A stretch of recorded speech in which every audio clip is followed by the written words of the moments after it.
La Revolución Francesa.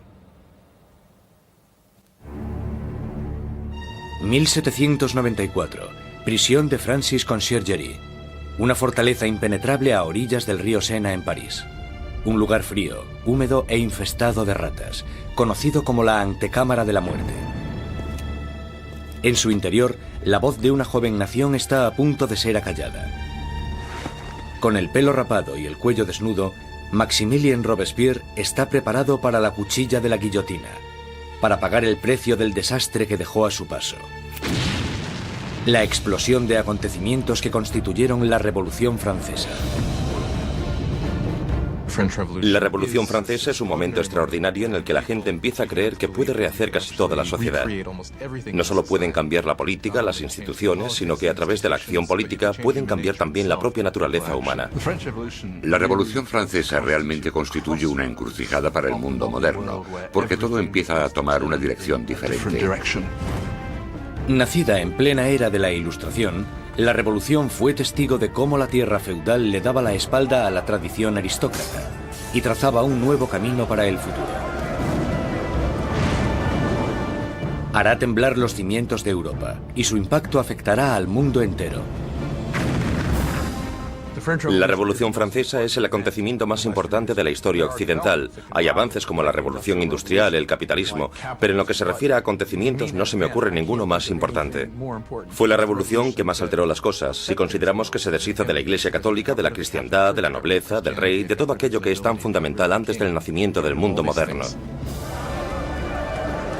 La Revolución Francesa dará de comer a los pobres. Traerá la democracia a Francia y establecerá un nuevo orden en la sociedad. Pero el progreso tendrá un precio. Fue un momento de una extraordinaria esperanza y ambición, y de repente se convirtió en la tragedia más espantosa. Ahora Robespierre está destrozado y derrotado. Pero hace solo 2 días se alzaba como el triunfador de la revolución más grande y sangrienta de toda Europa. Era tan fiel a sus ideales que le llamaban el incorruptible. Era tan poderoso que con la más mínima palabra podía sembrar el miedo en toda la ciudad. Robespierre era un excelente orador. Las palabras eran sus armas. Ahora, silenciadas por un disparo en la mandíbula, espera a que le llegue la misma muerte, rápida y brutal, que él impuso a muchos otros. La Revolución Francesa está a punto de probar su propia medicina.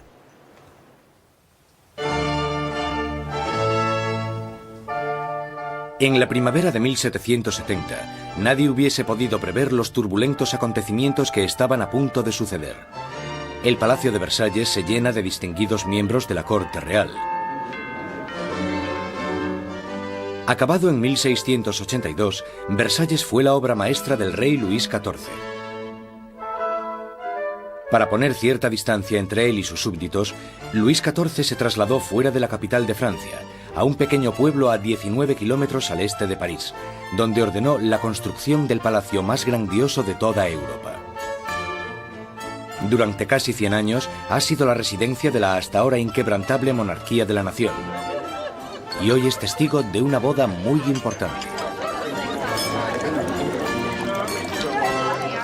El nieto del rey Luis XIV, el príncipe Louis Capet, el siguiente en la línea sucesoria al trono, está a punto de casarse.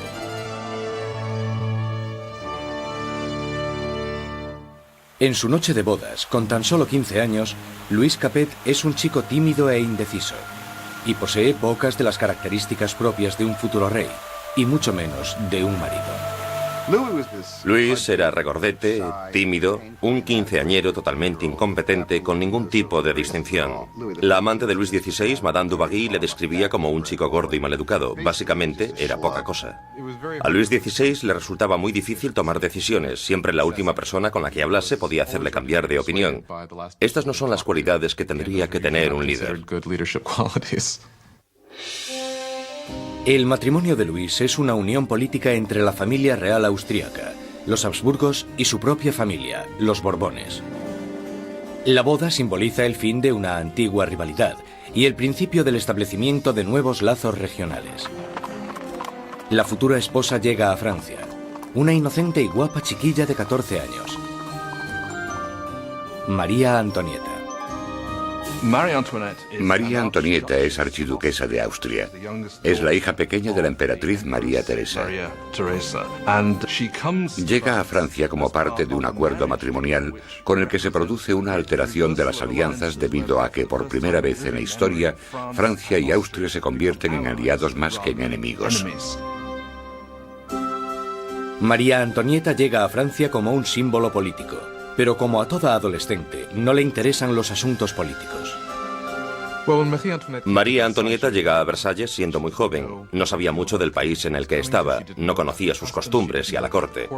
Era una niña fuerte, muy vivaz, pero seguía siendo una niña. Cuando María Antonieta llega a Versalles, es solo una adolescente de 14 años, rubia con los ojos azules. Es guapa. Le gusta que la gente la considere atractiva y llega con la intención de conquistar a su marido y a su nueva familia.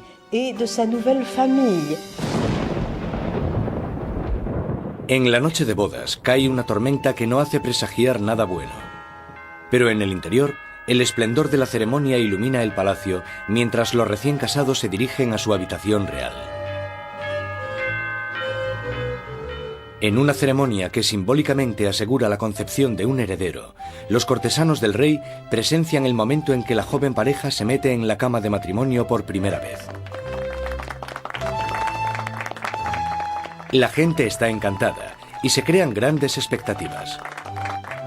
Pero una vez cerradas las cortinas, se ve claramente que no será tan fácil engendrar un heredero. Luis no solo no estaba interesado en gobernar, Luis tampoco lo estaba en amar. Y las primeras noches no le hizo mucho caso a su mujer, ni por extensión a su matrimonio. Pasarán años antes de que se produzca la consumación del matrimonio. La ausencia de un heredero pronto hará que surjan rumores en todo el país que continuarán persiguiendo a la pareja en los años venideros. La gran fiesta de la boda continúa durante varios días en Versalles, pero más allá de las puertas de palacio no hay casi ningún motivo de celebración. Años de mala administración por parte de la monarquía han llevado a los franceses a pasar penurias y hambre.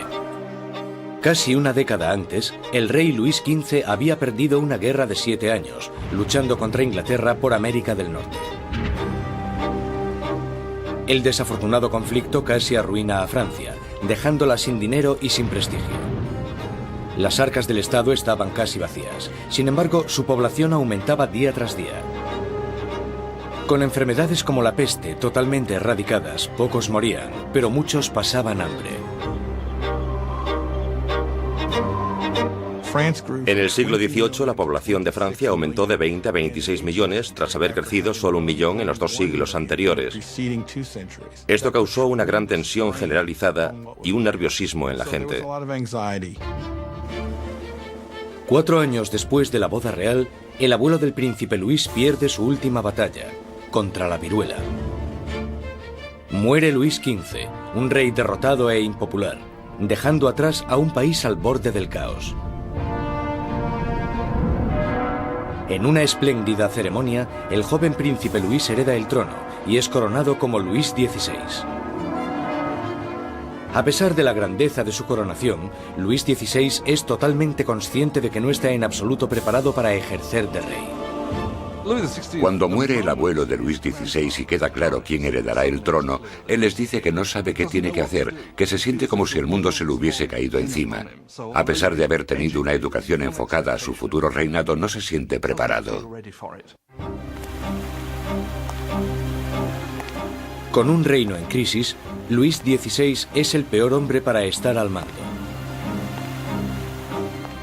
El rey de 20 años reza: protege, Señor, a aquellos que reinan demasiado jóvenes. Instalados en los aposentos reales de Versalles, Luis XVI y María Antonieta empiezan su nueva vida como jóvenes monarcas. Aunque solo a 19 kilómetros, en París, está surgiendo una nueva era. Una era que entra en colisión directa con la monarquía en sí. Es la peligrosa nueva era de las ideas, la era de la Ilustración.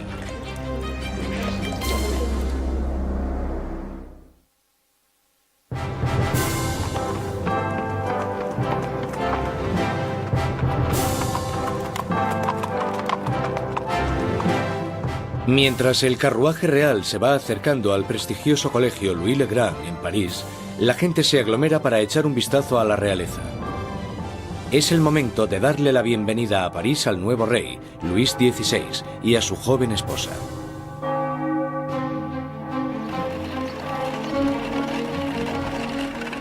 Y a la cabeza del comité de bienvenida está un prometedor estudiante de Derecho, el joven Maximilien Robespierre. Cuando Robespierre era niño, el rey visitó su colegio y Robespierre le leyó un discurso en latín. Así que, en realidad, habló con Luis XVI cuando él era solo un adolescente. Cuando Robespierre recita su monólogo en latín, el rey casi ni se fija en el niño. Pero años después, sus destinos les unirán otra vez en circunstancias muy diferentes, mucho más dramáticas. Fue uno de estos rituales habituales en los colegios, y por supuesto es totalmente irónico porque allí estaba el joven Robespierre leyendo este discurso en honor al hombre que más tarde matará.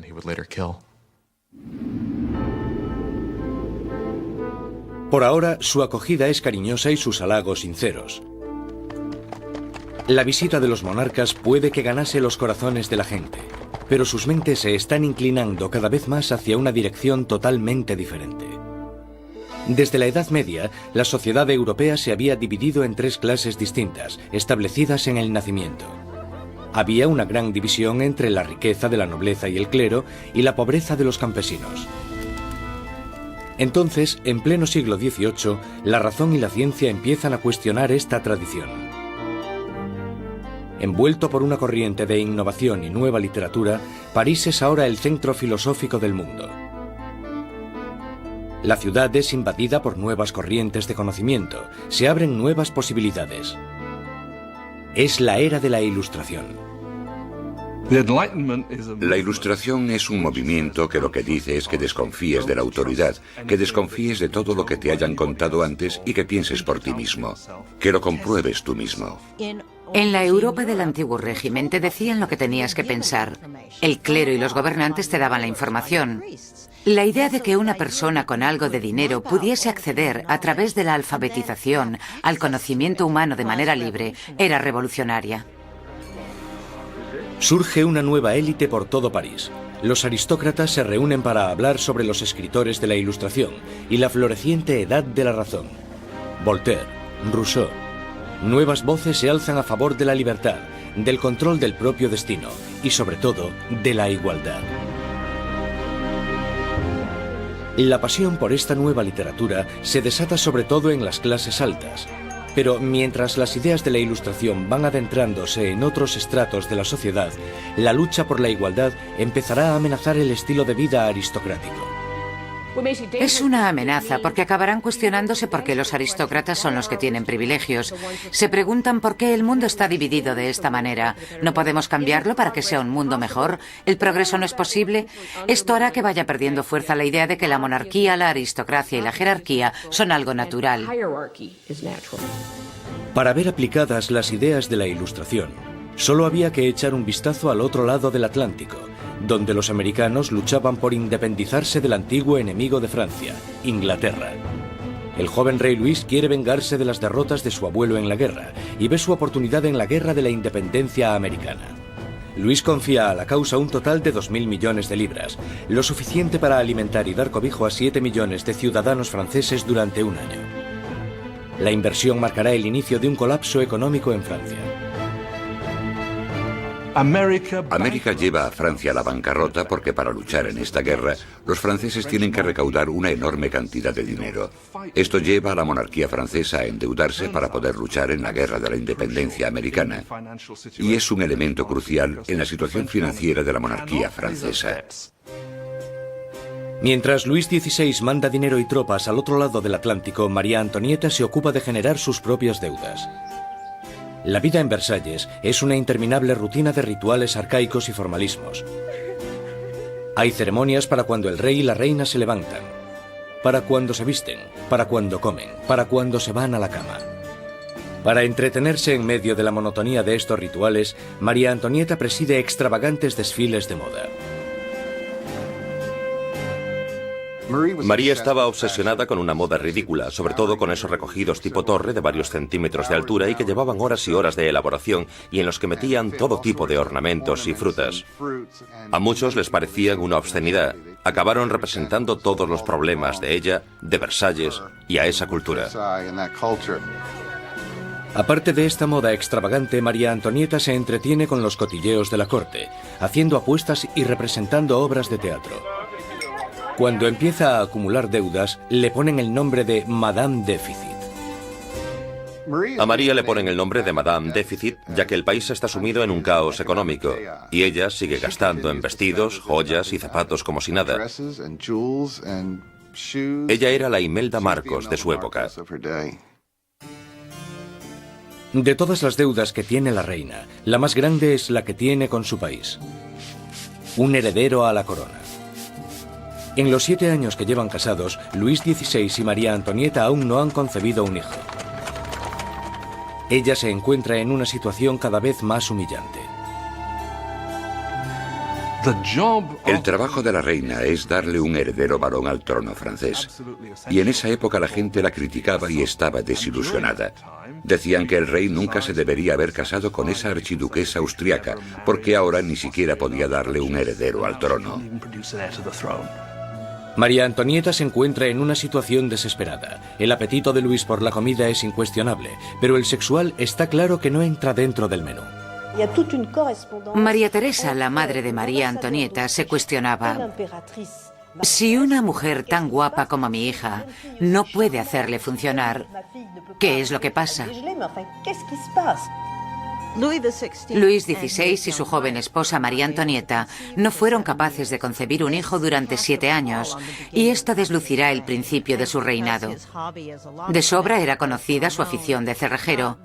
Había un montón de canciones sobre Luis el cerrajero, al que le costaba encontrar el agujero donde meter la llave. El desinterés de Luis XVI por el sexo es visto como una falta de hombría. Después de años de frustración y depresión por parte de la corte, al rey se le diagnostica una enfermedad curable llamada fimosis. Luis tenía una deformidad que hacía que la excitación sexual fuese extremadamente dolorosa, y por tanto no hubo consumación del matrimonio hasta que una operación quirúrgica lo corrigió, pero le aterraba operarse y le llevó años decidirse a hacerlo. Y cuando al final se operó, ¡voilà! Después de una simple operación, la pareja pudo tener su primer bebé, María Teresa. Pero no es fácil reparar el daño que se le ha hecho a la imagen de María Antonieta durante años. Desde principios de 1780, las calumnias habían circulado por todo el país, sátiras pornográficas del rey y de la reina, folletos obscenos que se reían de la impotencia de Luis XVI y retrataban a la reina como una ramera promiscua en una corte pervertida y decadente. Cuando la situación en el campo empeora, la opinión de la gente sobre la monarquía empieza a cambiar. Se producen muchas malas cosechas y la inflación aumenta el precio de la harina, llevando a la escasez de la parte esencial de la dieta francesa, el pan. Pero naturalmente estas privaciones acaban a las puertas de Versalles. Mientras los monarcas continúan viviendo en la extravagancia, las quejas se traspasan al papel. A la corte real se le acusa directamente. ¿Sabe por qué hay tanta gente necesitada? ¿Es acaso que su lujoso estilo de vida devora en un día lo que 1 millar de hombres necesitaría para subsistir? ¿Quién es el hombre que está detrás de estas acusaciones? El mismo joven que solo unos años antes felicitó al rey y a la reina por su coronación. Maximilien Robespierre. La gente pronto tendrá un portavoz que pedirá la libertad y la igualdad por la revolución.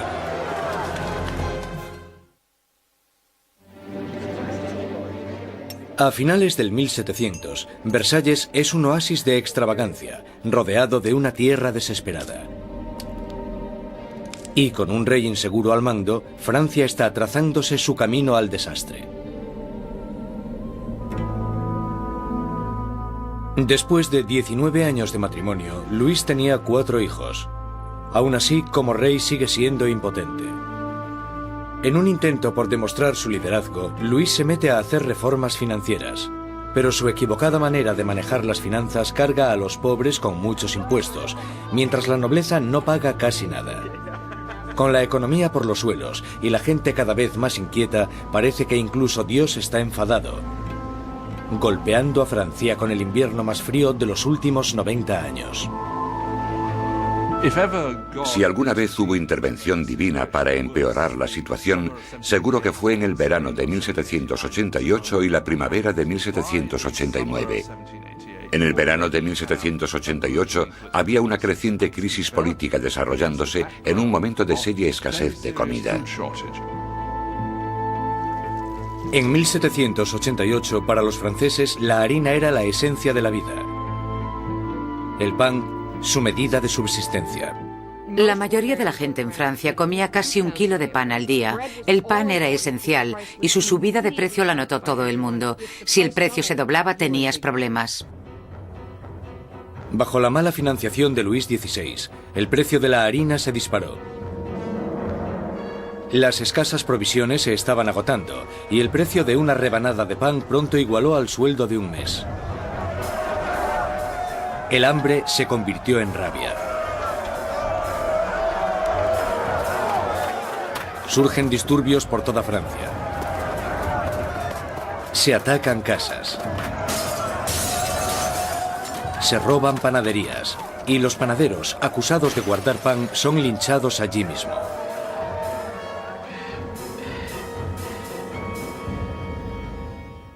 Con la economía destrozada, los bancos fuerzan a Luis XVI a contratar a un ministro de Economía, Jacques Necker.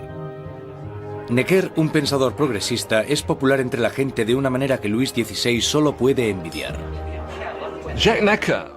Durante la primavera del 89, Jacques Necker fue, sin lugar a dudas, el ministro más popular, porque saltó a la luz pública por sus escritos sobre el deber del gobierno de asegurarse de que haya pan y grano suficiente para todos. Con la nación en crisis fiscal, Necker insta a Luis XVI a convocar una reunión con el tradicional cuerpo representativo del reino, los Estados Generales. Es la primera vez en 175 años que se reúne a estos representantes. Políticamente, Francia estaba organizada en los llamados 3 estados. El primero era el del clero, el segundo el de la nobleza y el tercero el de todos los demás. Y según los cálculos contemporáneos, los primeros 2 estados los formaban el 3% de la población y el tercer estado el 97%. Mucha gente pensaba que era muy injusto que este tercer estado, que era la mayoría de la población, tuviese solo 1/3 de los diputados. Consideraban injusto que el Parlamento tuviese 3 cámaras y que las 2 cámaras, la de la nobleza y la del clero, pudieran siempre anular la votación de la plebe. 4 de mayo de 1789. Un destacado joven abogado y político llega a Versalles. Maximilien Robespierre viene a presentarse ante los Estados Generales como diputado, para ser la voz que pida justicia para la gente que él representa, el tercer estado. Robespierre era un huérfano provinciano que había destacado académicamente con la obtención de una prestigiosa beca, convirtiéndose en un orador elocuente. Un mojigato en apariencia, pero con las ideas muy claras. Cuando volvió a su casa, al pequeño pueblo de Arras, las ideas de la Ilustración que había absorbido en los salones de París tuvieron a un poderoso defensor porque se convirtió en el abogado de los oprimidos de su pueblo natal. Cuando volvió a Arras y empezó a ejercer de abogado, leyó mucho sobre la Ilustración, y cuando Robespierre ejerció de abogado en Arras, intentó utilizar esas ideas en los casos que él estaba defendiendo. Robespierre y sus compañeros pedían que la nobleza y el clero pagasen sus impuestos. Pero Luis XVI se siente cada vez más amenazado por el creciente radicalismo del tercer estado. Entonces, el 20 de junio, después de 6 semanas de estancamiento, los diputados se dan cuenta de que están siendo silenciados. El 20 de junio, cuando los diputados llegan a la reunión y encuentran las puertas cerradas, sospechan de un complot. Van a la sala, que era lo que nosotros llamamos la sala de juego de pelota, pero que en realidad era un frontón, se reúnen y juran que no dejarán de reunirse hasta que tengan una nueva constitución. Los diputados deciden constituirse en una nueva Asamblea Nacional y ser los verdaderos representantes del pueblo de Francia. El juramento del juego de pelota es uno de estos grandes y simbólicos momentos de la historia de la Revolución Francesa. Tienes a todas estas personas reunidas en este gran espacio abierto que es la sala de juego, levantando sus brazos en una especie de saludo casi romano, y para esta Asamblea Nacional fue el momento en el que se dan cuenta de su poder y dignidad, y realmente vieron que podían derrocar al rey de Francia. La Asamblea Nacional nace de un revolucionario estado de rebeldía. Será una comunión de voces procedentes de todo el país, un cuerpo parlamentario representando la voluntad de la gente. Pero arrebatarle el poder al rey no será tan fácil como firmar una simple proclamación. Todas estas victorias iniciales que tuvieron lugar en Versalles son la mayoría victorias sobre el papel y ninguna se había llevado a cabo. Cuanto más nos vamos acercando a julio de 1789, más miedo tienen los diputados de Versalles de que el rey esté reuniendo al ejército para derrocarles. A principios de julio, 30.000 soldados toman posiciones en los alrededores de París. Para defenderse, la gente forma una nueva Guardia Nacional. Los revolucionarios asaltan las armerías de París y se van con más de 28.000 mosquetes. Lo único que les falta es la pólvora, y la gente sabe dónde encontrarla. En el centro de París se alza un enorme castillo de piedra, conocido como el símbolo del dominio feudal: la Bastilla. La prisión acoge los almacenes de pólvora de la ciudad y se conoce como la prisión de las torturas y las muertes inexplicables. La Bastilla había sido el gran símbolo del despotismo monárquico, el gran símbolo de los reyes de Francia yendo más allá de los límites de su propio poder. Para los franceses simboliza el horror. En medio de las revueltas se produce un sorprendente escándalo. Luis XVI despide a su ministro de Economía, el apreciado Jacques Necker, por portarse demasiado bien con el pueblo. Horas después de despedir a Necker, llega a París la noticia de que han despedido a su hombre preferido de la corte. No queda más opción que la sublevación. El 14 de julio, multitud de gente se reúne identificándose entre sí con un pequeño emblema. Rojo y azul son los colores de París, separados por el blanco, el color de la Casa de los Borbones. El tricolor ha nacido. De entre la multitud exaltada, una voz grita: ¡a la Bastilla! Con el ataque a la Bastilla, la gente de París está diciendo: no te podrás librar de una nueva Asamblea Nacional. La gente está tomando cartas en el asunto, está cogiendo las armas y diciendo: estamos del lado de la revolución. Cuando el director de la Bastilla, Bernard Delaunay, se entera de que una gran multitud se está aproximando a la prisión, intenta cerrarla. Monta una defensa desesperada, pero los revolucionarios asaltan la fortaleza y arremeten contra los guardas con cuchillos y lanzas.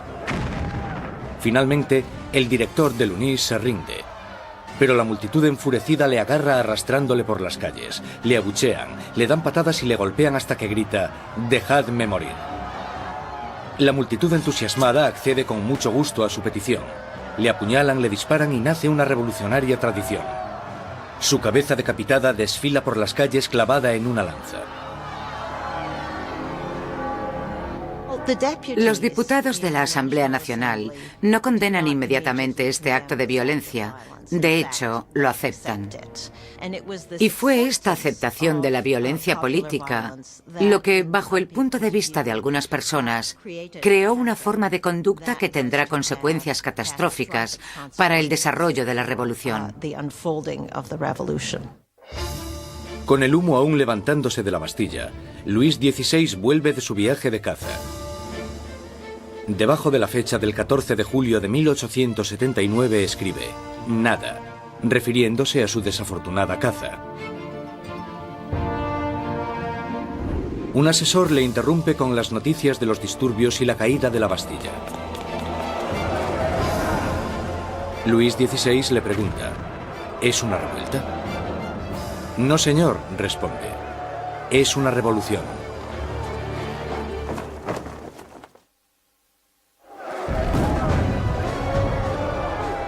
La victoria en la Bastilla desata el irrefrenable torrente de la revolución. La gente ha desafiado a su rey y ha ganado. No hay vuelta atrás. Como símbolo de la derrota del feudalismo, la gente, hombres, mujeres y niños atacan y destruyen la Bastilla con sus propias manos, ladrillo feudal a ladrillo feudal. Están empezando a desmantelar el pasado. Los franceses querían destrozar la Bastilla lo más rápido posible, pero no tenían la posibilidad de usar explosivos poderosos. Así que esto se hizo muy despacio, pero con un ímpetu tremendo. Se repartieron los ladrillos y se vendieron como símbolos de la demolición del despotismo. La energía en las calles da un nuevo ímpetu a la Asamblea Nacional. En pocos días se escribe una nueva constitución llamada la Declaración de los Derechos del Hombre y del Ciudadano. En este atrevido documento, las arcaicas distinciones de clases son abolidas y todos los hombres son considerados totalmente iguales. La Declaración de los Derechos del Hombre y del Ciudadano era una declaración promulgada por la Asamblea Nacional en la que se decía que la soberanía pertenecía al pueblo, a la nación. No se hace mención alguna al rey en todo este documento. Por tanto, con la presentación del mismo, la propia Asamblea estaba haciéndose con el poder. Con la nueva Asamblea Nacional como portavoz, los ciudadanos de Francia se dispusieron a cambiar toda la estructura de su sociedad. Exigían una monarquía constitucional, unos derechos iguales para todos los hombres y unas leyes razonables en las que basar la justicia. Para que se oyeran más las voces de la revolución, Robespierre exigió la libertad de prensa, que había sido censurada en el antiguo régimen.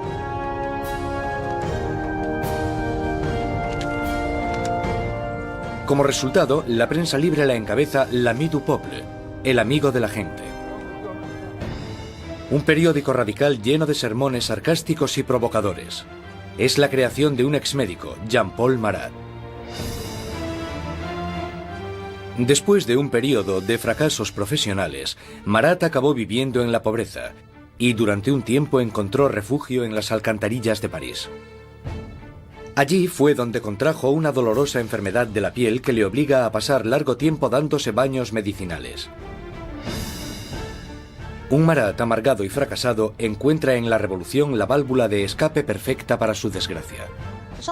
Jean-Paul Marat era simplemente uno de esos profesionales insatisfechos y desgraciadamente la revolución da una oportunidad a los profesionales insatisfechos. Marat canalizó toda su rabia, todo su resentimiento a través de un periódico que tuvo un éxito increíble, l'Ami du Peuple. Marat era un hombre con una rabia fuera de lo normal. Solo hay que leer las páginas de su periódico l'Ami du Peuple para darse cuenta. En cada publicación se puede ver la paranoia que tiene. Ve conspiraciones en todas partes contra la revolución y para él la respuesta es muy simple. La sangre, las cabezas. Marat aborrece la extravagancia de la monarquía en medio de la pobreza que domina Francia. Y solo necesita el rumor más insignificante para arremeter contra el rey y la reina en su periódico. El 2 de octubre de 1789 explota de rabia. A París llega la noticia de que el rey ha celebrado una fiesta en Versalles y que en ella los decadentes monarcas habían tirado al suelo la bandera tricolor, el símbolo de la revolución, y la habían pisoteado. Marat está furioso. Escribe sobre esta difamación en su periódico, justo cuando surge una nueva amenaza. El rey ha ordenado otra vez a las tropas que tomen sus posiciones en los alrededores de París. Con el golpe maestro de la Bastilla aún reciente en las mentes de las personas, Marat insta desesperadamente a entrar en acción. Gente de París, es el momento de que abráis los ojos. Salid de vuestro letargo, despertad. Una vez más, despertad. 5 de octubre. París se despierta con un ensordecedor ruido de campanas.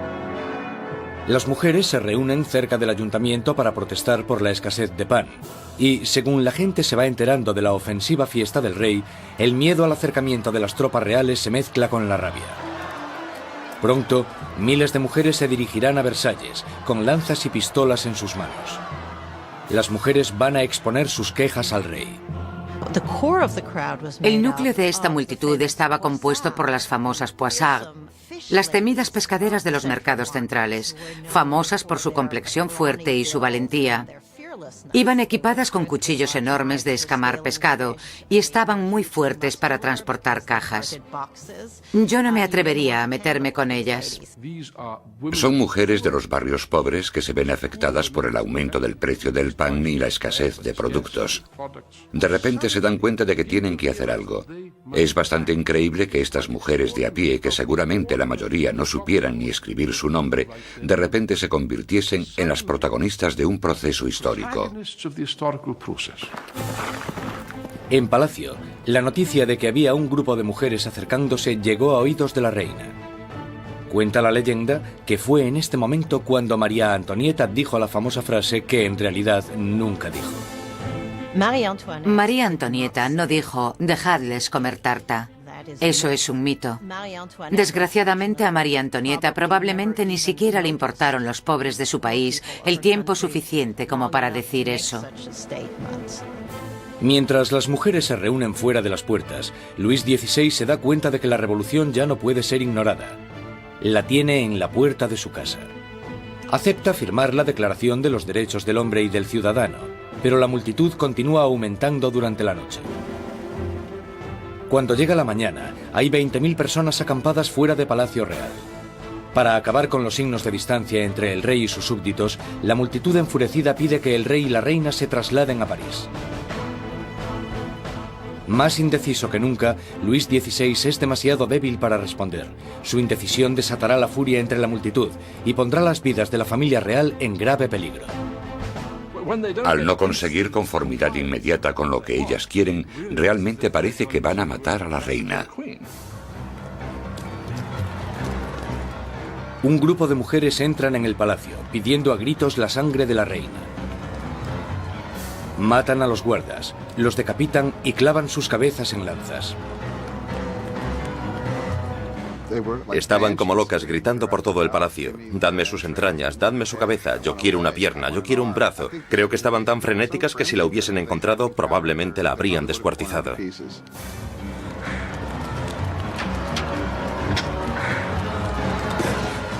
Temiendo por su vida, María escapa a los aposentos de Luis XVI solo unos minutos antes de que las mujeres entren en la habitación y hagan trizas su cama. El rey y la reina están ahora a la merced de la multitud. Y lo que la multitud quiere es un poco de atención por parte del rey.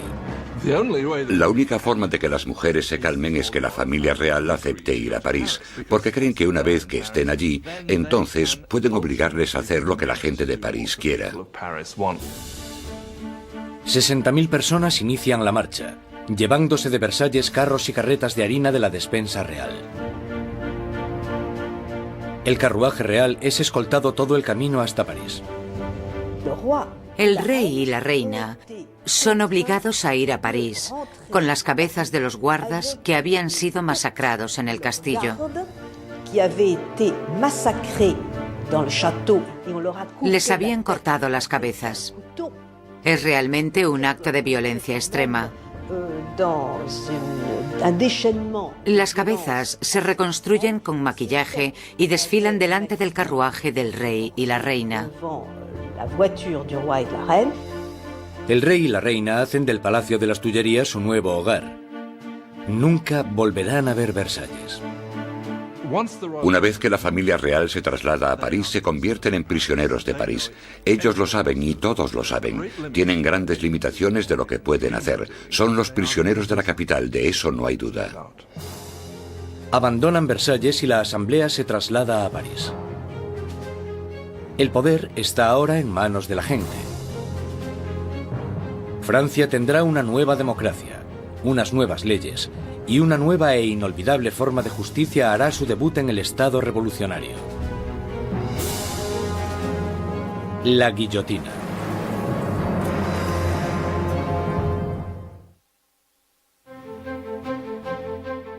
Mayo de 1791. Han pasado ya casi 2 años desde que la familia real y la Asamblea Nacional se trasladaron a París. Robespierre habla a menudo en la Asamblea y en el Club Jacobino, una sociedad que lleva el nombre de su sitio de reunión, un viejo monasterio jacobino. Ahora, las palabras son el núcleo de la revolución.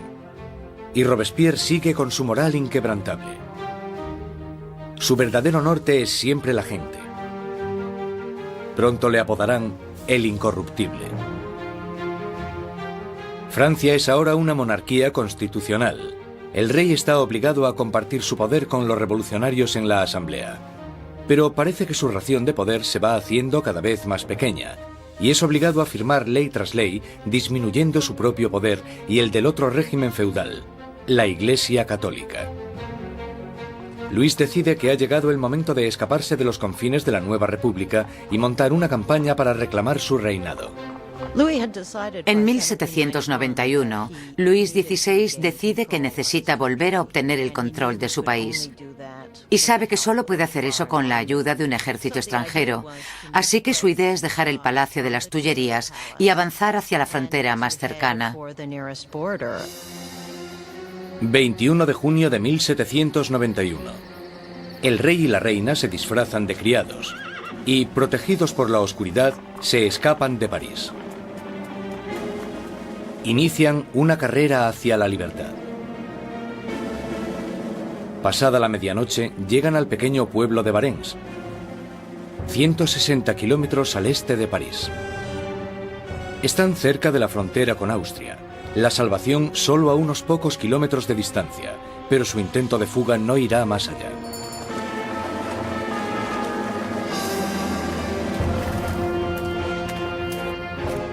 Los rumores del viaje de los monarcas les habían precedido.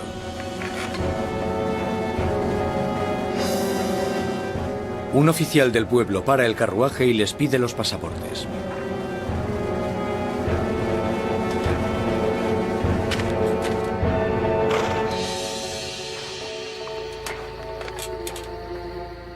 Las sospechas del oficial se confirman. Es la firma del rey. El hombre está impresionado, pero los guardias revolucionarios de cerca de allí no se sienten nada intimidados por esto. Él espera todo el tiempo que la gente le reconozca y que se produzca una rebelión a su favor, y para su horror y sorpresa, no se alegran de verle. Ven que está intentando escapar y lo que pasa es que le arrestan y se lo llevan de vuelta. La idea de que el monarca había intentado abandonar a su pueblo era psicológicamente catastrófica. El acontecimiento realmente rompió el lazo que unía a Luis XVI con sus súbditos. Ahora no solo tenían un rey superficial, sino que tenían un rey que obviamente también era un traidor. Con los enemigos oficiales de la familia real en el poder, este pasa de Luis XVI, ahora un rey prisionero, a los revolucionarios de la Asamblea. Al mando del gobierno revolucionario está Robespierre. Él brilla en lo alto del podio, dictando órdenes de todo tipo. Exige el sufragio universal y el fin de la esclavitud en las Antillas francesas. Pide incluso con más pasión la erradicación de la pena de muerte. En la nueva era de la Ilustración, Robespierre quiere deshacerse de todos los restos del pasado medieval. Europa ha heredado un macabro repertorio de métodos de ejecución de la Alta Edad Media. Muertes crueles y tortuosas, a base de arrastrar, descuartizar, colgar, ahorcar y quemar en la hoguera. Bajo el antiguo régimen había toda una colección de truculentos castigos. La decapitación estaba reservada para la nobleza, y algo que la revolución quería desde el principio era que todo el mundo tuviese una muerte igual. Querían simbólicamente que todos pudiesen tener el mismo castigo. A pesar de la oposición de Robespierre, una nueva máquina de matar toma protagonismo en París. El inventor y físico Joseph Ignace Guillotin diseña una nueva máquina de decapitación, convirtiendo la antigua decapitación en una experiencia humanitaria. El doctor Guillotin describe su nuevo aparato a la Asamblea. El mecanismo cae como un rayo. La cabeza sale volando. La sangre se desparrama. El hombre está muerto. El mayor defensor del derramamiento de sangre, el periodista Marat, publica un artículo entusiasta en su periódico anunciando el nuevo nombre del aparato: guillotina. Pronto se conocerá con otro nombre: la cuchilla nacional. Los revolucionarios franceses creían en los valores humanos. Creían que no se debía causar un sufrimiento innecesario. Y lo que les gusta de la guillotina es que es rápida y eficiente. Y parece ser que, a pesar de que nadie haya regresado para contarlo, es indolora. La guillotina silenciará a los enemigos internos de la revolución, a cualquiera que sea sospechoso de planear el regreso del rey al trono. Pero son los enemigos de alrededor de Francia los que más preocupan a la Asamblea. Hay un miedo creciente de que los miembros de la familia real que huyeron a Austria inicien una contrarrevolución armada. La Asamblea exige un ataque preventivo, una declaración de guerra a Austria. Robespierre está en contra. Robespierre es una de las pocas personas que se opone a la guerra, porque piensa que los enemigos ganarán. Robespierre teme que el país no esté preparado porque no tiene un ejército capaz de derrotar al enemigo, y por tanto el enemigo llegará y destruirá la revolución. Robespierre no consigue convencerlos. En abril de 1792, la Asamblea declara la guerra a Austria, el país gobernado por la propia familia de María Antonieta. Surge un sentimiento nacionalista. Si Austria derrota al ejército revolucionario, Luis XVI sin duda reclamará su trono. Y se sospecha que María Antonieta está ayudando al enemigo mediante el envío de cartas a sus familiares en Austria, en las que se les pasa los movimientos de las tropas francesas para que obtengan ventaja. Todo esto mientras el rey y la reina simulan su apoyo a la revolución. Luis XVI y María Antonieta están jugando a dos bandos. Muchas veces simulan estar a favor de la revolución, pero a la vez conspiran contra ella. Están intentando sobrevivir.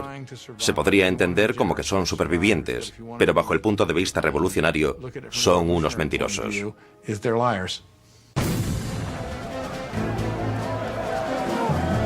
Con el ejército francés sufriendo grandes pérdidas en la frontera, llega la noticia de que en París el aliado de Austria, Prusia, se ha unido a la invasión. Las tropas están bajo el mando del duque de Brunswick, un general prusiano. La tensión invade las calles de París. Y entonces los periódicos publican una carta del duque de Brunswick, un manifiesto en el que se amenaza con destruir París si se le hace daño a sus majestades el rey y la reina. Una amenaza equivocada que fracasa totalmente. 10 de agosto de 1792. 27.000 ciudadanos armados, empujados por la rabia y la indignación, se dirigen al Palacio de las Tullerías e inician un ataque salvaje contra los guardias reales. Al final mueren más de 800 hombres de ambos bandos. El rey huye y busca protección en la Asamblea, pero ya no existe la monarquía. A Luis le han quitado oficialmente su título. Ha nacido la República Francesa. La cuchilla de la guillotina es bautizada con la sangre de los restantes guardias de Luis XVI.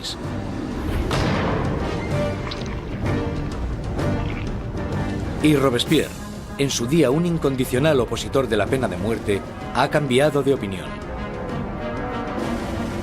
El nacimiento de una nueva república solo puede iniciarse con la muerte de un rey. El nuevo y espeluznante aparato del doctor Guillotin se cierne sobre París como una advertencia: el castigo por desobedecer la ley y el orden. Recientemente bautizado con la sangre de los guardias del rey, pronto terminará también con la vida del rey. En agosto de 1792, con el rey destronado y la familia real metida en prisión, Robespierre y sus jacobinos están sumidos en una lucha por el control del gobierno nacional contra los girondinos, los moderados de la Asamblea. Pero en las calles de París hay un nuevo movimiento político. Como símbolo de su rechazo a la tradición aristocrática, los ciudadanos de a pie se niegan a llevar los calzones o culottes de los aristócratas. Se hacen llamar los sans-culottes, los sin calzones. Los sans-culottes se consideran los verdaderos representantes del pueblo francés, no eran de los más pobres. Solían ser artistas y tenderos bastante bien avenidos, gente de ese estilo, pero al menos trabajaban con sus propias manos. No ponerse los calzones, los culottes, para ellos simbolizaba sencillamente que no eran aristócratas, que eran gente normal. Los sans-culottes toman el control del gobierno de la ciudad de París, mientras que los jacobinos y los girondinos incitan al país a no apoyar a la Asamblea Nacional, ahora llamada la Convención. La Convención está luchando por el control del ejército francés, que está rápidamente perdiendo territorios contra Austria y Prusia. Mientras en la frontera se sigue luchando contra los enemigos, el gobierno revolucionario toma medidas enérgicas contra los enemigos de la ciudad, los traidores monárquicos que podrían poner a París en manos de los invasores. Más de 100 personas son arrestadas y metidas en prisión, curas, periodistas y hombres y mujeres de a pie. Robespierre se centra en la crisis interna, pero su amigo, el ministro de Justicia, Georges Danton, incita a todos los hombres, jóvenes y adultos a que se unan al campo de batalla. Es sociable y llamativo, todo lo que Robespierre no es. Pronto, el nombre de Danton se empieza a oír por todo París. Danton es un personaje lleno de vida, grandilocuente, un bebedor empedernido, libertino, que a pesar de pertenecer a la clase alta, al contrario que Robespierre, es capaz de identificarse totalmente con los trabajadores, de una manera que Robespierre simplemente no puede. Según se va acercando el enemigo, la convincente retórica de Danton moviliza a la gente, haciendo que muchos se decidan a acudir al frente. Hay un momento muy famoso en el que los ejércitos austríaco y prusiano les están invadiendo, y él se pone delante de la gente y grita eso de: para vencer nos hace falta audacia, más audacia y siempre audacia. Realmente es una persona capaz de dirigir a un país en la lucha contra el invasor. Es un momento extraordinario. Al irse tantos hombres al frente a luchar, París se queda indefenso, con las cárceles llenas de prisioneros políticos. Un miedo inquietante inunda la ciudad. La creciente multitud de prisioneros quizás sea difícil de contener. Marat lanza a los ciudadanos revolucionarios una propuesta sangrienta: bajar a las prisiones y matar a todos los que estén dentro. Los ejércitos extranjeros estaban acercándose a París. Si llegan a entrar en contacto en París con los enemigos de la revolución en las prisiones, entonces esto hubiera dado lugar a algo terrible desde el punto de vista de la gente. En la primera semana de septiembre llegan malas noticias del frente. Prusia ha tomado Verdun, una ciudad en el camino de París. Ahora el enemigo está solo a unos kilómetros de distancia. El miedo que asolaba París explota. Los sans-culottes entran en las prisiones e inician un violento ataque contra los presos de la ciudad. No dejarán vivo a ningún traidor. Los sans-culottes entraron en las prisiones, sobre todo aquellas donde estaban encerrados los curas refractarios, donde estaban los nobles y donde estaban los presos políticos, y empezaron a llevar a cabo sus propios juicios improvisados, que eran muy cortos, y la mayoría de las veces acababan en muerte.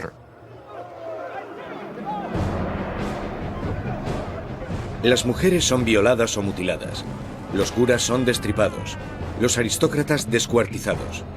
En la primera masacre, más de 1.600 personas son asesinadas en solo unos días. Cuando la noticia de las masacres de septiembre se extiende por Europa, los enemigos de la revolución sienten repulsión.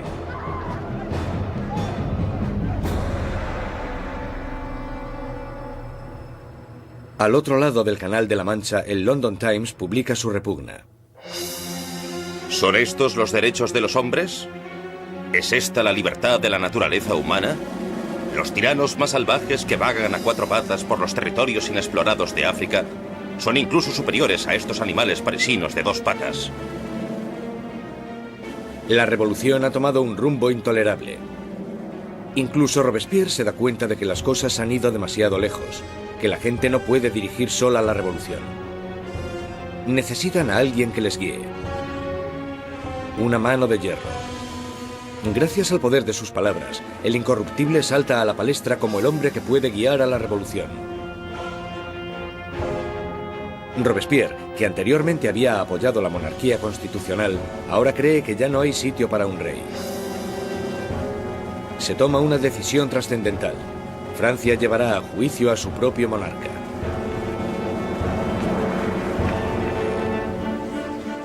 Con el veredicto reducido a una mera conclusión, el único debate sobre la mesa es la condena. Los moderados, los girondinos, piden que no se acabe con su vida, y esto les deja a un lado de la convención. A los girondinos se les planteaba una cuestión importante en lo que se refiere al rey, porque aunque ellos estaban convencidos de querer una república, no estaban tan seguros de que fuera necesario matar al rey. Los jacobinos, que querían la sangre del rey, superaban en número a los girondinos. ¿Por qué los jacobinos querían matar al rey? Yo creo que porque, como muy bien dijo Robespierre, para que la revolución pueda vivir hay que matar al rey. Si está bien que haya un rey, entonces algo va mal en la revolución. En todos los sistemas que existen, solo hay un castigo para la traición, y esa es la muerte.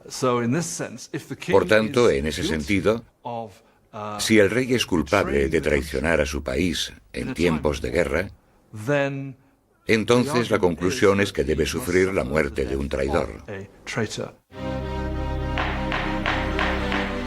El 20 de enero de 1793, Luis XVI es declarado culpable. Se dicta sentencia. El rey debe morir.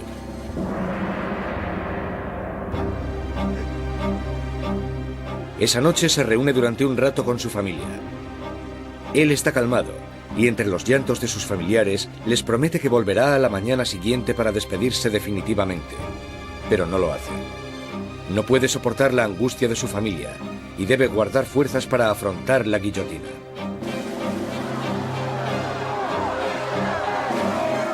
A la mañana siguiente, un carruaje lleva a Luis XVI al patíbulo.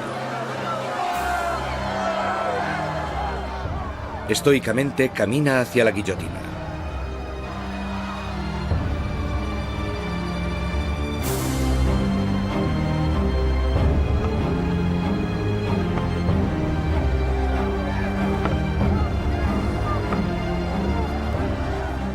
Intenta dar un discurso. Confío en que mi muerte sirva para hacer feliz a mi pueblo, pero siento pena por Francia y temo que pueda sufrir la ira del Señor. Pero los guardias silencian sus palabras con el ruido de los tambores.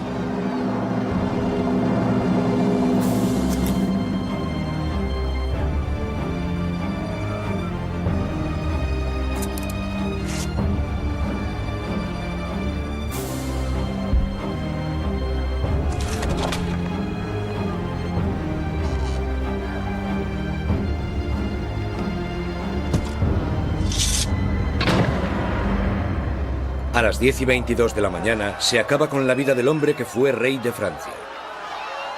Desde la prisión del templo, María Antonieta oye los disparos de los cañones, anunciando la muerte de su marido. Se desploma del disgusto.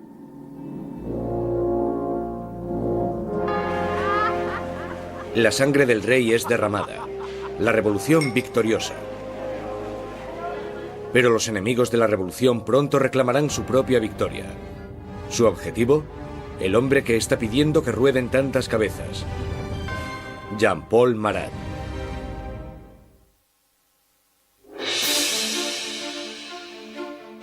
La ejecución del rey Luis XVI marca la victoria definitiva para los revolucionarios. Un momento cumbre en el que la joven nación, la República Francesa, nace literalmente de la sangre. A finales de 1792, los radicales jacobinos, por miedo a que la nueva revolución corra peligro de ser saboteada por los traidores, deciden utilizar medios cada vez más violentos. Pero los girondinos, que representan a los campesinos franceses, quieren frenar la creciente violencia por miedo a que desencadene una guerra civil. Su mayor oponente, Jean-Paul Marat, responde a los girondinos con furiosas palabras en su periódico, publicando los nombres de aquellos que él cree que están conspirando contra la revolución. Marat, que anteriormente había exigido la ejecución de 200 personas, ahora pide la de más de 200.000. Cuando observas el periodismo de Marat, te das cuenta de que tiene un principio básico que es el de ser más radical que nadie y exigir que se mate a la gente. Si observas el periodismo de Marat, todo el rato dice, con solo cortar unas cuantas cabezas todo irá bien. Y cuando las cosas no van bien, si cortas unas cuantas cabezas más, todo irá bien. De repente, los parisinos empiezan a matar a gente y Marat es el primero que quiere llevarse el mérito por eso. Pero el movimiento radical no ha llegado a todas partes. La gente de las afueras de París está furiosa con la creciente brutalidad de los jacobinos y piden que pare el derramamiento de sangre. Este mensaje llega a oídos de la encantadora Charlotte Corday, una chica provinciana sencilla pero a la vez segura de sí misma. Charlotte Corday es una mujer corriente de la ciudad de Caen que está horrorizada por las muertes que están sucediendo y quizás con razón considera que Marat es el principal responsable de todo esto. Él ha jugado un papel decisivo en el radicalismo de la revolución. La gente seguía pidiendo que rodasen cabezas. 13 de julio de 1793. Charlotte Corday llega a París. Sabe que el amigo del pueblo tiene una política de puertas abiertas y que a Marat se le puede encontrar en su casa a cualquier hora, dándose baños medicinales. Corday le visita con la excusa de que tiene una lista de traidores, de aquellos que están colaborando con los enemigos extranjeros para acabar con la revolución. Marat le pide la lista, prometiendo a Corday que los traidores serán guillotinados al día siguiente. Y cuando se la da, coge una daga, un pequeño puñal, y se lo clava en el pecho.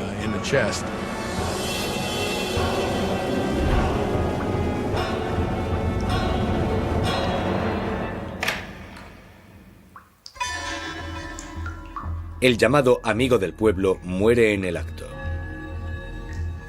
La furiosa voz de su periódico es silenciada.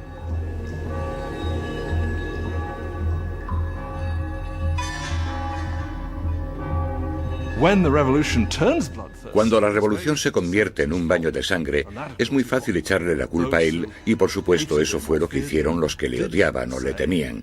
Y esa es una de las razones por las que Charlotte Corday lo asesina en 1793, porque cree que él es el responsable de muchas de las sangrientas atrocidades que han ocurrido. Corday no intenta escapar. En el juicio, declara que no está arrepentida.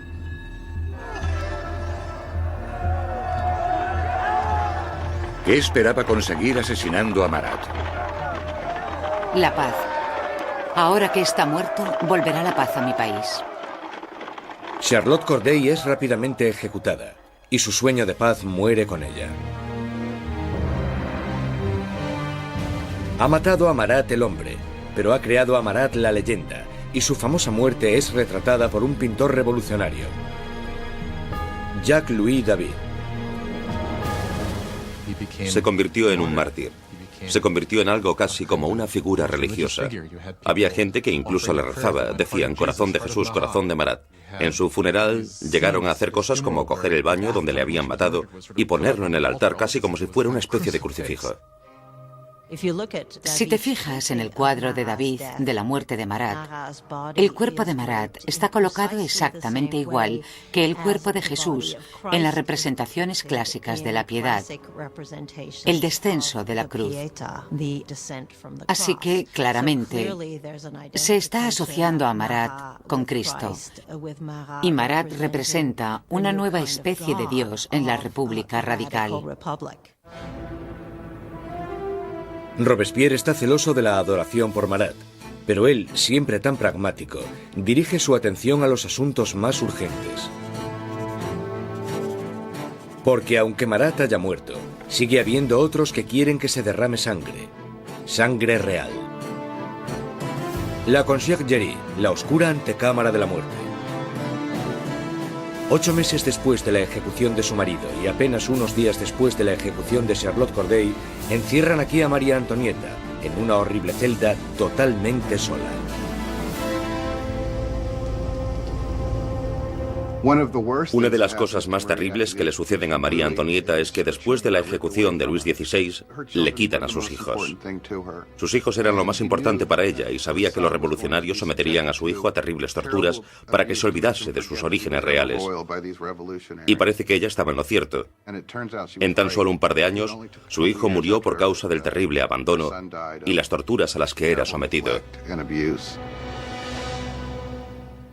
María Antonieta, la que fuera una joven presumida, tiene ahora solo 38 años, pero la revolución la ha envejecido mucho más. María Antonieta era una mujer muy guapa, elegante, hasta que llegó la revolución.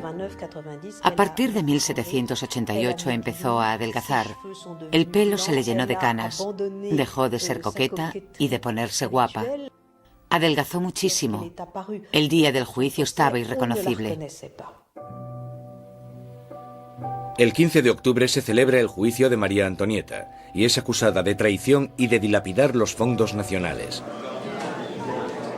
Las pocas pruebas que se presentan son basadas en espantosos y vengativos rumores. Una acusación se añade a la lista. Es acusada de incesto con su hijo. Ante esta acusación, María Antonieta se alza para defenderse. Apelo a la conciencia y a los sentimientos de todas las madres presentes para saber si hay alguna de vosotras que no se estremezca ante la idea de semejante horror. Y en ese momento hubo un cambio de tercio porque todas las mujeres se sintieron culpables y se dieron cuenta de que habían llegado demasiado lejos con esas acusaciones.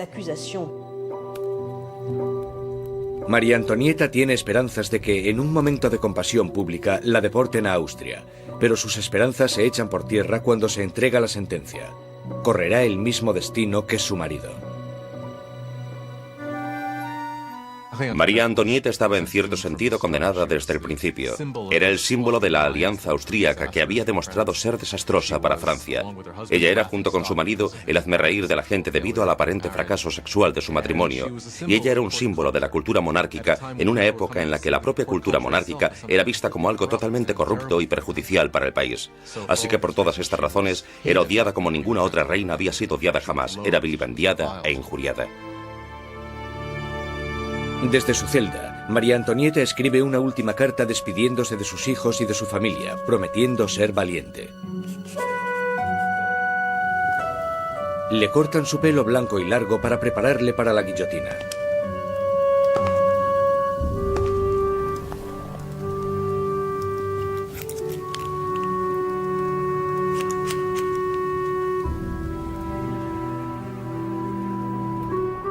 Le atan las manos con firmeza. Mientras es escoltada para salir de la prisión, tiene la esperanza de que llegue un carruaje. En vez de eso, es una carreta, la carreta donde van los criminales comunes. Ella esperaba que cuando la llevasen al patíbulo recibiría el mismo tratamiento que recibió el rey, lo que suponía subir en un carruaje cerrado para que la multitud no pudiese llegar hasta ella. Pero la pusieron en una carreta abierta y la gente le gritaba todo tipo de cosas horribles, terribles amenazas. Apenas la sombra de la soberana que fue, María Antonieta mantiene su dignidad de reina mientras desfila por las calles de París.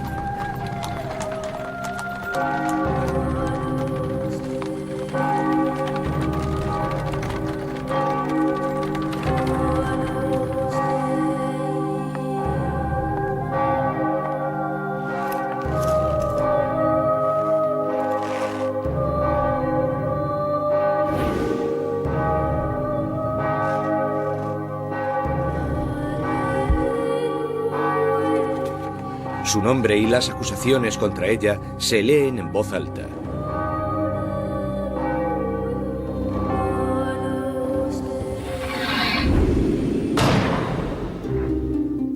La última reina de Francia ha muerto.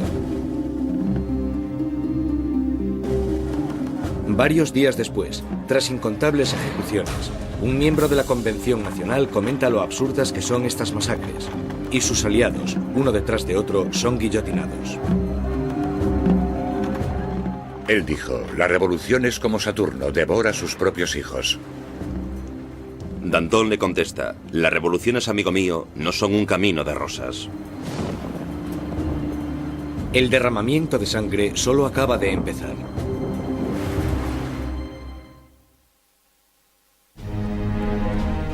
Septiembre de 1793. 4 años de revolución y Francia está siendo totalmente destrozada. En las provincias se producen violentas insurrecciones. Y en la guerra contra Europa están perdiendo a muchos hombres. Tras sufrir una terrible derrota, los británicos toman la ciudad costera de Toulon. Europa está minando cada vez más las fronteras francesas. Francia es el país más grande y más poblado de Europa Occidental y tiene un gran poder militar.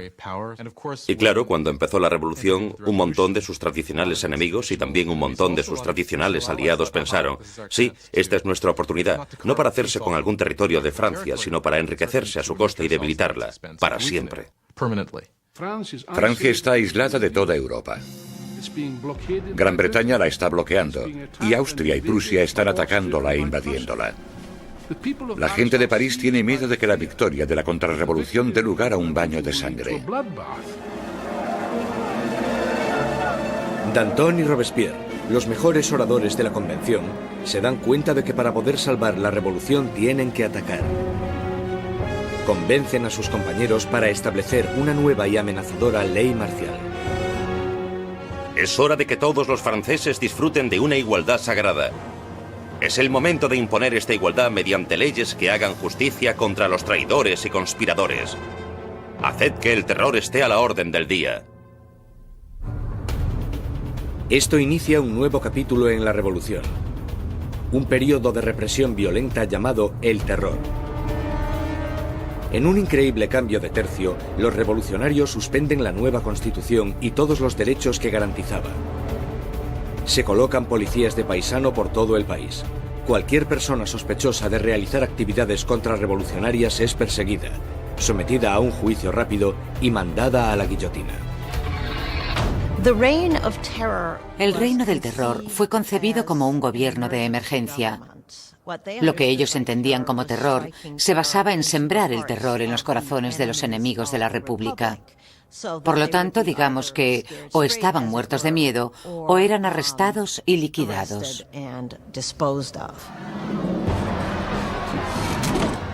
La más mínima sospecha podía mandar a cualquiera al patíbulo. Políticos que hablasen bien de la difunta monarquía, cualquiera que utilizase el antiguo monsieur o madame en vez del nuevo vocablo, ciudadanos. El miedo llena el aire. Los vecinos denuncian a sus vecinos. El incesante movimiento de las carretas de la muerte resuena en todas las calles de París. La gente está totalmente pendiente de las ejecuciones. Saben que en París hay policías de paisano, bastantes policías de paisano por todas partes, de pie en la cola del pan, escuchando lo que las mujeres dicen y arrestándolas si no les gusta lo que oyen. Podían arrestarte por quejarte por lo caro que estaba el pan. Podían arrestarte incluso por no estar demasiado contenta con el curso que tomaban las cosas y con el éxito de la revolución, así que en realidad casi todo lo que comentaras podía traerte problemas. La Asamblea constituye un tribunal revolucionario, acelerando los juicios y las ejecuciones con una eficacia implacable. Para consolidar el poder, forman un consejo de 12 hombres y lo denominan el Comité de Seguridad Pública. A la larga, el poder tuvo que ser delegado en un grupo más pequeño, que se convirtió en el Comité de la Seguridad Pública. Al final eran 12 personas que gobernaban Francia como una dictadura colectiva. Por sus discursos magistrales y su visión revolucionaria, Robespierre enseguida se convierte en el portavoz del comité. Y su voz está pidiendo que se derrame más sangre. Una de las ironías de la vida política de Robespierre es que desde el principio él estaba totalmente en contra de la pena de muerte. Y por supuesto se tendrá que comer sus propias palabras cuando más tarde se convierta en un defensor acérrimo del terror y la guillotina. Nunca llegó a responder a eso directamente, excepto cuando dijo, bueno, los tiempos han cambiado. La revolución había vuelto implacable a Robespierre. El que fuera un apasionado defensor de la libertad de prensa ahora restituye la censura, vestigio del antiguo régimen. La Iglesia ya está siendo atacada y él se queda de brazos cruzados mientras uno de los revolucionarios más radicales, Jacques-René Hebert, hace una nueva propuesta: la descristianización. En plena crisis de la guerra y en plena rebelión interna, la gente empieza a decir que la culpa de todo la tienen los curas, la religión. Y que lo que tenemos que hacer, si queremos salvarnos de los enemigos de la revolución, es destrozar el poder de la Iglesia Católica. La superstición, el fanatismo, eso es de lo que trata la religión y por tanto lo que tenemos que hacer es erradicar todo eso. Las calles que llevaban la palabra San son cambiadas de nombre. Los iconos religiosos son destrozados y reemplazados por tributos al nuevo santo, Marat. La Iglesia parecía simplemente ser el enemigo de los revolucionarios radicales. A las iglesias y las catedrales les arrancan los altares, rompen las vidrieras, rompen las estatuas, simplemente destrozaron toda la riqueza de la Iglesia. Por supuesto, a los europeos esto les chocó, incluso más que la muerte del rey. Ni siquiera salvaron el calendario cristiano. Los años ya no son numerados a partir del nacimiento de Cristo, sino a partir de septiembre de 1792, el año del derrocamiento de la monarquía. Ahora es el año 1. A los meses se les da un nuevo nombre según las estaciones. Julio se convierte en Termidor, abril en Floreal. Los meses duran 3 semanas, cada una de 10 días de duración. El calendario revolucionario seguramente fue diseñado como una especie de arma contra el cristianismo, contra la creencia cristiana. Por supuesto, al tener una semana de 10 días, la gente ya no sabría cuándo era domingo. Eso era lo que esperaban.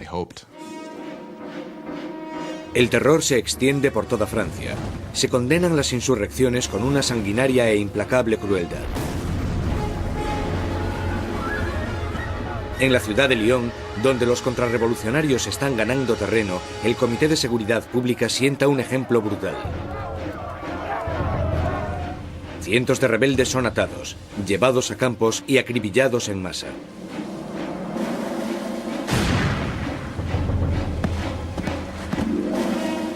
Una región llamada la Vendée, al oeste de Francia, también se ha convertido en bastión de la contrarrevolución. Barcas llenas de rebeldes y curas atados entre sí son hundidas sin piedad. Más de 100.000 personas son asesinadas solo en la zona de la Vendée. En París, la hoja de la cuchilla cae a un ritmo aún más frenético.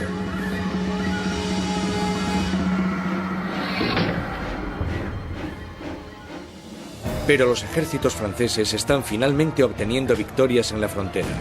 Bajo el mando de un magnífico joven comandante llamado Napoleón Bonaparte, el ejército francés obliga a la Marina británica a realizar una humillante retirada en Toulon. La revolución está en su punto álgido. Robespierre está en su momento de más poder. Ha acabado con los enemigos de la revolución y ha asegurado su éxito sembrando el terror. Durante un tiempo, el terror fue un mecanismo muy efectivo para conseguir la unión del país, la unión del gobierno, y para luchar en lo que fue, después de todo, una guerra en varios frentes, en el frente este, en el frente norte, contra enemigos externos. Una guerra civil en la zona de la Vendée, que fue la más sangrienta de todas, y también una guerra civil contra los girondinos y otros revolucionarios en contra del gobierno. El terror había alcanzado sus objetivos, pero no se para ahí, y no parará hasta que destruya al hombre que lo sembró. Maximilien Robespierre.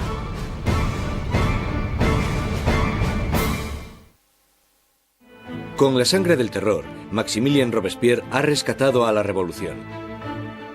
Un enérgico ejército está defendiéndose contra los ataques en la frontera, pero las dificultades internas aún no se han sofocado. En la cima del éxito, Robespierre sueña con un reto aún más grande: sembrar más terror para crear un nuevo tipo de sociedad. La República de la Virtud. Con virtud se refiere a la virtud cívica. Es un principio fundamental para Robespierre. Por ejemplo, no puedes ser un ciudadano virtuoso con simplemente obedecer la ley. Debes de estar activamente involucrado en el trabajo del Estado, y eso incluye acabar con los enemigos del Estado. El 5 de febrero de 1794, Robespierre da un discurso destacando su filosofía. El terror sin la virtud es desastroso, pero la virtud sin el terror no vale para nada. Asocia la virtud con el terror. El terror en ese momento se convierte, a su manera de ver, en un instrumento con el que crear virtud. Pero otros no están de acuerdo. Para Danton, la revolución está yendo por el camino equivocado. Él y sus seguidores, los dantonistas, creen que es el momento de acabar con el terror, porque este ya ha hecho su función. En la primavera de 1794 las cosas empiezan a mejorar. Ya no hay tantos problemas con la comida, la campaña de guerra está yendo mejor y Danton está diciendo básicamente que necesitan establecer una nueva base de gobierno, moverse hacia la normalización. Robespierre piensa que es demasiado pronto. Danton empieza organizando un grupo para debatir cómo acabar con el terror. Robespierre lo interpreta como una amenaza directa al gobierno. No lo ve como una simple diferencia de opinión sobre la dirección que debe tomar la política, lo ve como una traición. Y en la República de la Virtud de Robespierre, solo hay una respuesta a la traición. Los dantonistas son perseguidos y enseguida sentenciados a muerte. Robespierre ha mandado a cientos al patíbulo, pero estas ejecuciones le ponen nervioso. No acudirá a la decapitación de sus antiguos amigos y aliados. Mientras sube las escaleras de la guillotina, Danton grita: De lo único que me arrepiento es de irme antes que esa rata de Robespierre.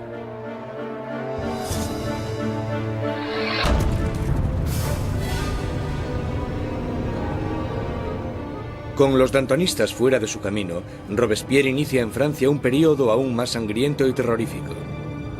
El Gran Terror. El Gran Terror es el nombre de la última fase del terror que duró desde la primavera hasta el verano de 1794. En este periodo, el ritmo de las ejecuciones empieza a aumentar de verdad, con lo que se desata el miedo, principalmente en París, aunque en todo el país empieza a aumentar de manera exponencial. Se calcula que al mes en París se realizaban 800 ejecuciones, y al final del periodo incluso más. El verdugo de París está más ocupado que nunca.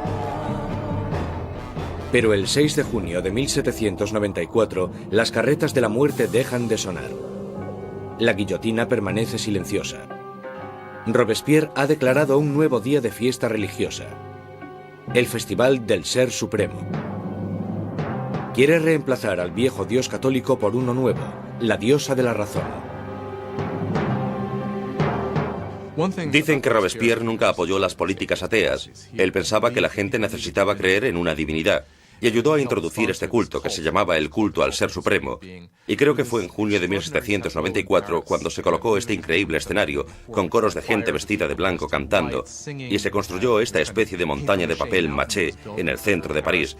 Y en el momento más importante de la ceremonia, el propio Robespierre salió de la cima de esta montaña vestido con una toga y caminando montaña abajo.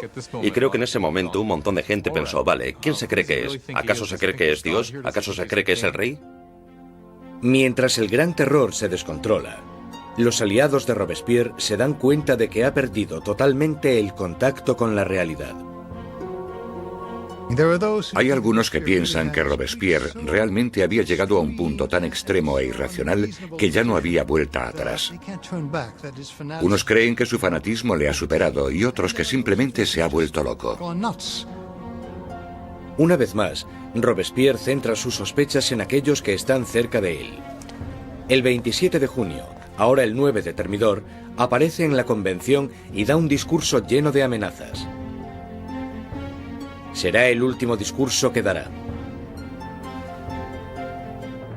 Robespierre comete un error.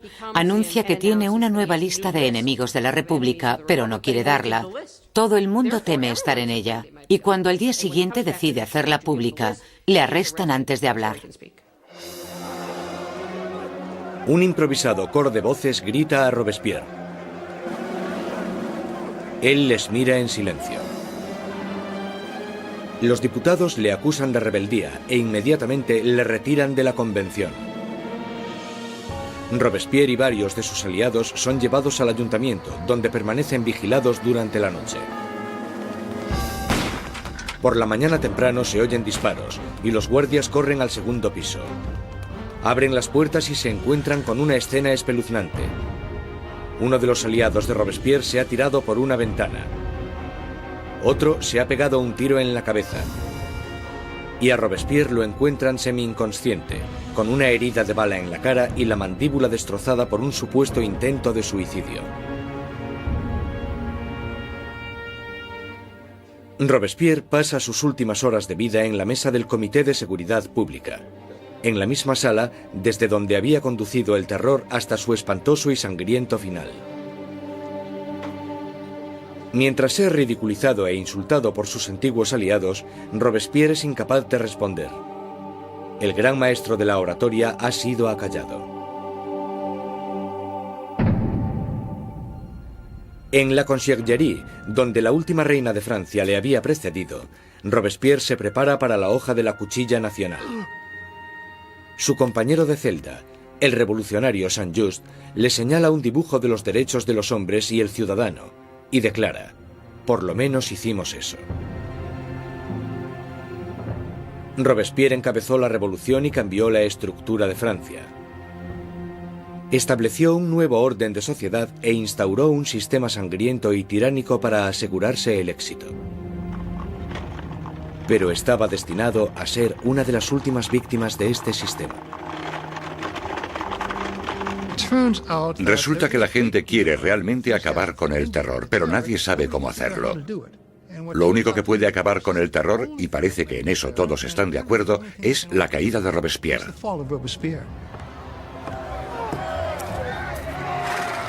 El 27 de julio de 1794, la guillotina acaba con el incorruptible. Y la última sangre del terror es derramada. El terror muere con Robespierre, pero la revolución no. Los derechos del hombre, la democracia, la nueva república. Los logros de la revolución sobrevivirán más que cualquiera de los propios revolucionarios. Francia entrará en un periodo de incertidumbre, paralizada por el miedo a otro terror, o incluso algo peor: la vuelta a la pasada monarquía opresiva. Pasarán 5 años de estancamiento, hasta que, una vez más, el poder se consolide en manos de un único hombre, Napoleón Bonaparte. Los historiadores no se ponen de acuerdo sobre cuándo terminó la revolución. Algunos creen que terminó con la subida al poder de Napoleón. Otros mantienen que la revolución continuó hasta el siglo XIX e incluso más allá. La Revolución Francesa es un momento en el que la gente toma por primera vez las riendas de su propio destino.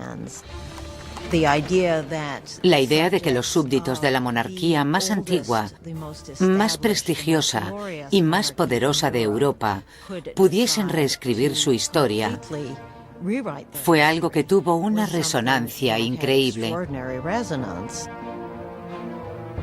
La revolución destruyó la antigua Europa feudal y cambió para siempre el curso de la civilización occidental. Con la Revolución Francesa surgen muchas preguntas. ¿Cuánta violencia está justificada para conseguir una sociedad mejor? ¿Tiene la gente derecho a acabar con lo que consideran un sistema injusto para reemplazarlo, por lo que están convencidos en sus corazones de que es un sistema más justo? ¿Cuánta violencia está justificada para poder llevarlo a cabo? Aún hoy en día nos preguntamos todo esto. Cuando Robespierre y sus aliados estaban ocupados conduciendo a su país hacia el futuro, muchos de ellos se debieron haber preguntado cuál sería el resultado final. Más de 200 años después del nacimiento de la República Francesa, el fantasma de Robespierre está aún presente en las revoluciones. Desde Rusia hasta Vietnam, desde China a América Latina. Los experimentos franceses con la democracia han inspirado los modelos de todo el mundo. Sea donde sea que haya una tiranía, el grito pidiendo justicia perdurará para siempre. Libertad, igualdad, fraternidad. Por la revolución.